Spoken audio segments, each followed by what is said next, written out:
الانقلاب التلفزيوني.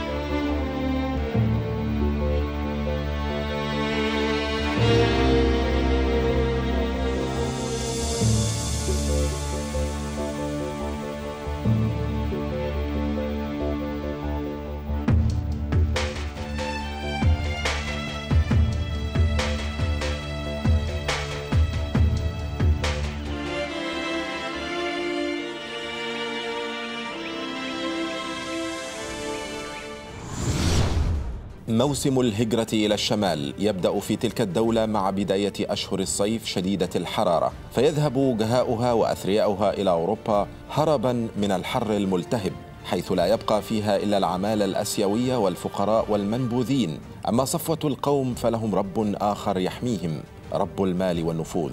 لكن ومع سفر هؤلاء إلى دول الشمال تبقى عقولهم معلقة في هذا البلد، حيث تأتي الفرصة مواتية للمكائد والانقلابات والغدر والخيانة.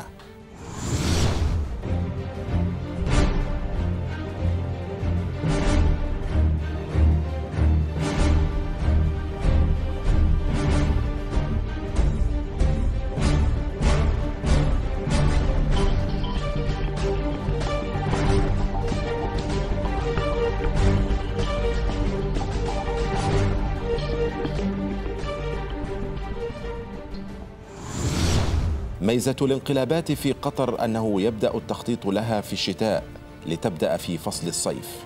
ولنبدأ القصة في عام 1868 عندما وقع الشيخ محمد بن خليفة حاكم البحرين معاهدة بالإكراه مع الكولونيل لويس بيلي المقيم البريطاني في الخليج.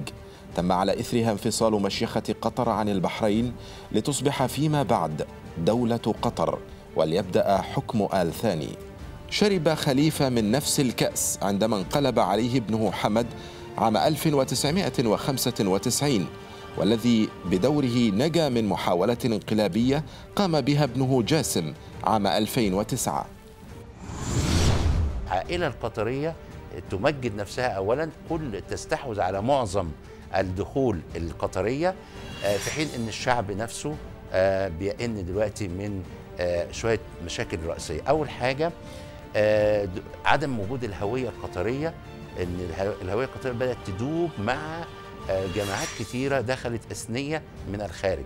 هذه الجماعات الإثنية بتهدد الهوية القطرية، لأن هو الحكومة القطرية يعني فتحت المجال في موضوع إعطاء الهوية القطرية لغير أبناء قطر.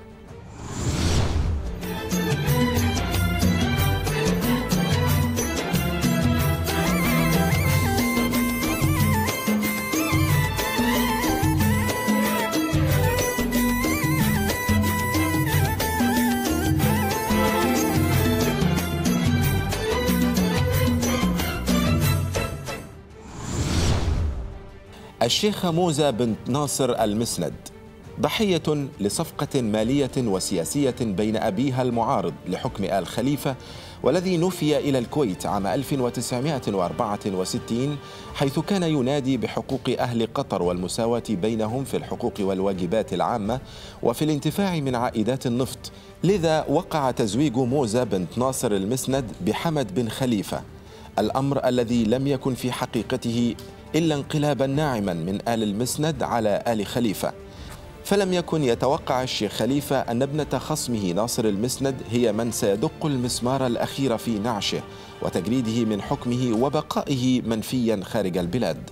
انقلب حمد على والده العجوز وطرده من الحكم واتهمه بالسرقة وتبديد مقدرات قطر، وترك والده يعتاش على الهبات في السعودية وغيرها من دول الخليج.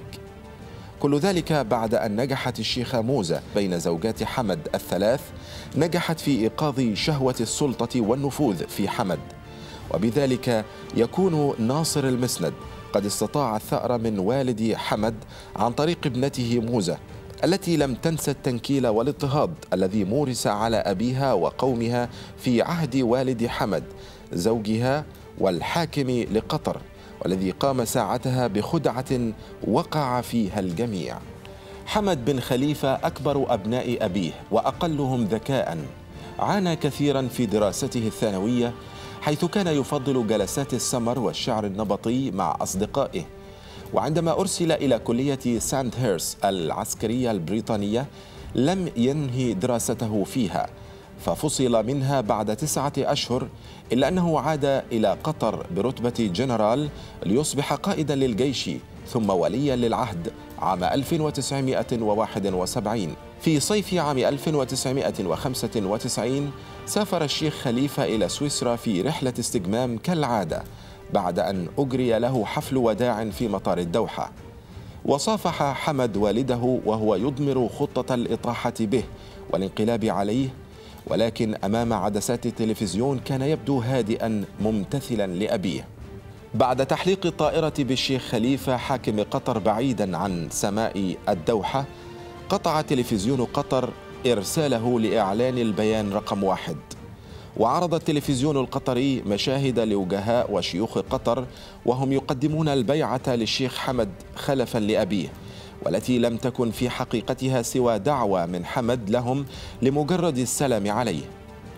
وبلع الشيوخ الطعم، وصدرت شاشات التلفزيون القطري الحدث على أنه بيعة للرأي الإقليمي والعالمي، علما بأنه تم ترتيب جميع المشاهد صورة بدون صوت، فيما عرف بذلك بالانقلاب التلفزيوني. ساندت إسرائيل حمد بن خليفة في انقلابه على والده، وكان همزة الوصل ومهندس تلك العلاقة هو حمد بن جاسم بن جبر، بعد أن أشيع عن اكتشاف الغاز بكميات ضخمة وأنها ربما تصب في مصلحة العلاقة المتقاربة بين قطر وإيران والتي روج لها آنذاك. لما تولى الحكم الشيخ حمد بن ثاني، كان لوزير الخارجية حمد بن جاسم دور مهم جدا في تشكيل السياسة الخارجية القطرية. حمد بن جاسم بيمثل الجزء القوي في العيلة، لأنه جده جبر هو من الأساس الأجنحة القوية في العيلة، فلذلك كان هو حتى يصر أن اسمه حمد بن جاسم بن جبر. هذه القوة وكان هو على صداقة قوية جدا بالشيخ حمد نفسه بن خليفة بعد في انقلاب 95، وبدأت قطر تكون لها طموحات عالمية.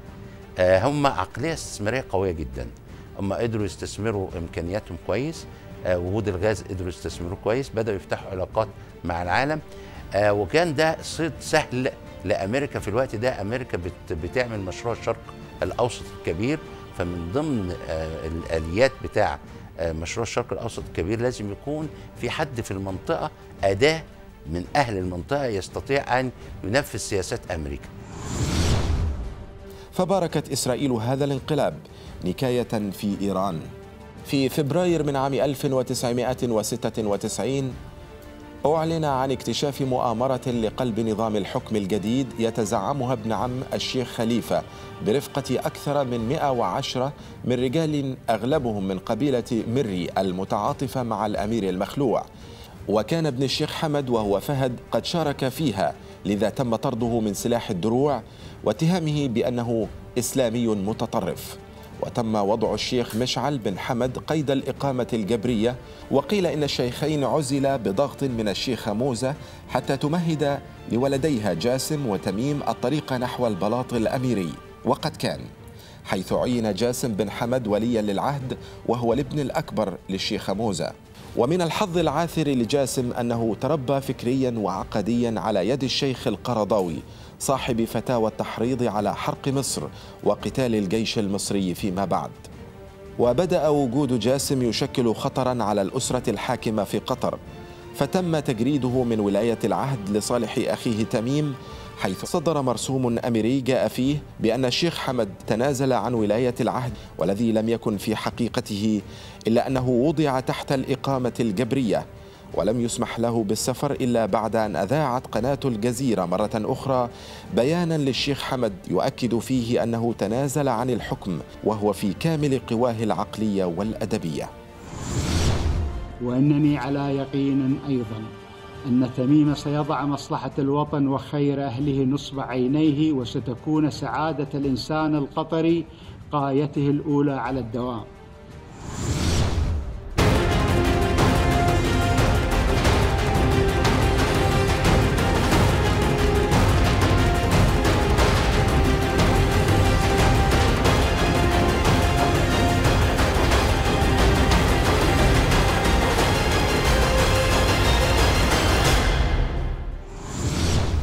لتحقيق الأمن والسلم الاجتماعي في أي دولة لابد من قراءتها من ناحيتين: ناحية السكان وعددهم، وناحية الموقع الجغرافي والمساحة. وفي قطر عدد السكان قليل ومساحتها الجغرافية صغيرة جدا. الاقتصاد القوي محتاج لقوة عسكرية تحميه علشان يكون له إرادة سياسية حقيقية. اللي حصل في قطر دلوقتي أن هناك اقتصاد يبدو شكله أنه قوي برغم وجود تضخم عالي نتيجة أن الصرف دايما في حاجات استهلاكية. 2، عدم وجود قوة عسكرية تحمي هذا الاقتصاد، معناه أن الإرادة السياسية الموجودة القطرية إرادة زائفة. وهو ده اللي يخليك لو فكرت بعمق في المجتمع القطري كمجتمع كدولة قطرية، أنا بعتبر من أكبر دول العالم المهددة بالانهيار الفجائي هي دولة قطر، لأن دولة قطر لا تحمل في طياتها عناصر القوة الحقيقية التي تحمي هذا المجتمع سواء من الداخل أو من الخارج. أنت ليس لك جيش قوي يحميك، أنت وضعت أكبر قواعد عسكرية لأمريكا عندك، فبالتالي أنت فقدت إرادتك السياسية. عندما يحدث المواجهة بين الإرادة السياسية القطرية والإرادة السياسية الأمريكية سيحدث انهيار مفاجئ للدولة القطرية، وحيندم القطريين أنهم في يوم من الأيام سلموا أمرهم بالكامل لأمريكا وإسرائيل. لكن وجود ضمانات أجنبية بالداخل هي ما تمثل حجر الزاوية والثقل الأمني للنظام الحاكم في قطر. وهنا يأتي الحديث عن أكبر قاعدتين عسكريتين أمريكيتين في المنطقة، حيث حول الشيخ حمد بن خليفة بعد أن انقلب على والده حول بلده قطر إلى ثكنة عسكرية كبيرة لأمريكا. ففي غرب الدوحة سمح لأمريكا بإنشاء قاعدة عسكرية تسمت بالعيديد الجوية، بها ممر إقلاع بطول 4 كيلومترات ونصف الكيلومتر، ما يتيح إقلاع القاذفات الثقيلة والتي استخدمت فيما بعد للغزو الأمريكي على العراق. وبهذه القاعدة المقر الميداني للقيادة العسكرية المركزية الأمريكية والمسؤولة عن المنطقة الممتدة من وسط آسيا إلى جنوب القرن الأفريقي.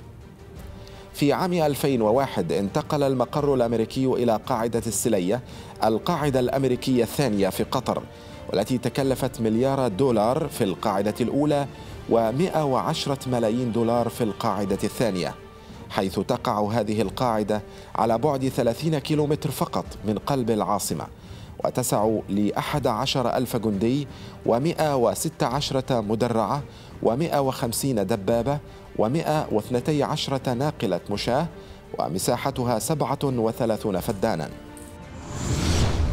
قواعد عسكرية في منطقة الشرق الأوسط، لأن بريجينسكي قال في الحلم الأمريكي اللي يقدر يسيطر على الشرق الأوسط هيسيطر على العالم كله. كان معظم القادة العرب اللي موجودين وخصوصا النظام الجمهورية بترفض وجود قواعد عسكرية.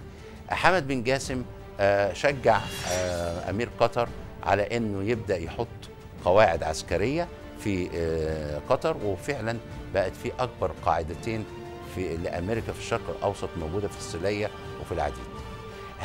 هذا التنازل القطري من وجود قواعد عسكرية أمريكية خلى أمريكا وإسرائيل تبدأ تتعاون مع قطر وتعلي من شأنها بأنها تديها مساحة في السياسة الخارجية. فأصبحنا بنشوف قطر بتتدخل في المصالحة الأريترية مثلا الليبية، قطر بتبدأ تتدخل في المصالحة ما بين الفلسطينيين وبعض، قطر بتدخل في المصالحة في دارفور. ده المساحة دي اللي عطتها ليها هي أمريكا نفسها علشان تقدر تنمي هذا الدور اللي قام به حمد بن جاسم. وللجميع الحق في الإجابة عن هذا السؤال: أين ذهب الشيخ حمد بن خليفة وترك الحكم لابنه تميم؟ ولماذا تميم دون غيره من إخوته الكبار؟ أسئلة سيجيب عنها الواقع القريب والأيام القادمة.